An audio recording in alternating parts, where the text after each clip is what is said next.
leur idylle aura été brève, mais non pas moins marquante.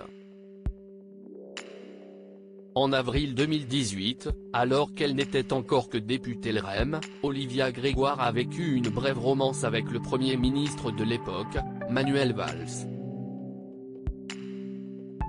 Dans une interview accordée à Paris Match, en kiosque ce jeudi 9 mars, celle qui officie désormais en tant que ministre déléguée chargée des petites et moyennes entreprises, du commerce, de l'artisanat et du tourisme, au plus près du président Emmanuel Macron, au sein du gouvernement d'Elisabeth Borne, est revenue sur cette relation dont elle ne garde pas forcément que des bons souvenirs.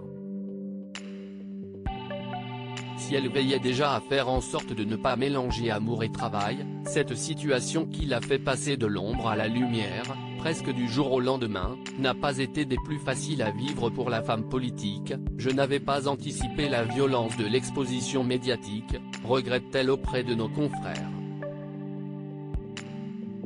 De courte durée, leur histoire a d'ailleurs pris fin très peu de temps après son officialisation, puisque l'année suivante, en septembre 2019, Manuel Valls se convolait en juste noces avec Susana Gallardo sur l'île de Minorque, dans les Baléares.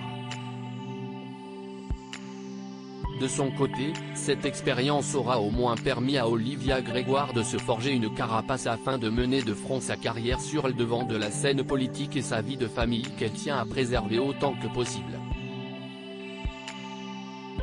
4 ans plus tard, l'ex-secrétaire d'État, qui revendique un certain attachement à sa liberté, peut se réjouir de n'avoir tiré que des bonnes leçons de cet épisode de sa vie. Supérieure à Manuel Valls, Valérie Pécresse. C'est politique que 2022 n'a pas gâté.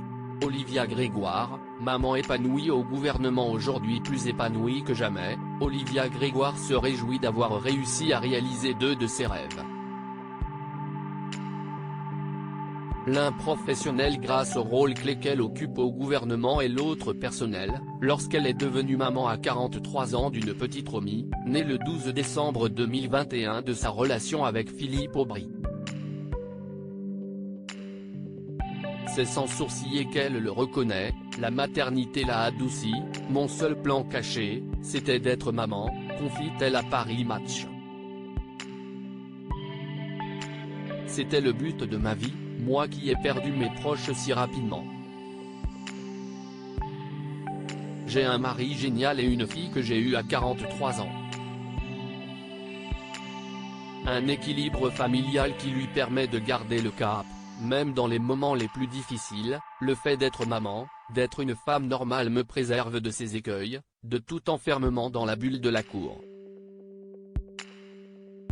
Article écrit en collaboration avec 6 médias Crédit Photo, Stéphane Le Mouton.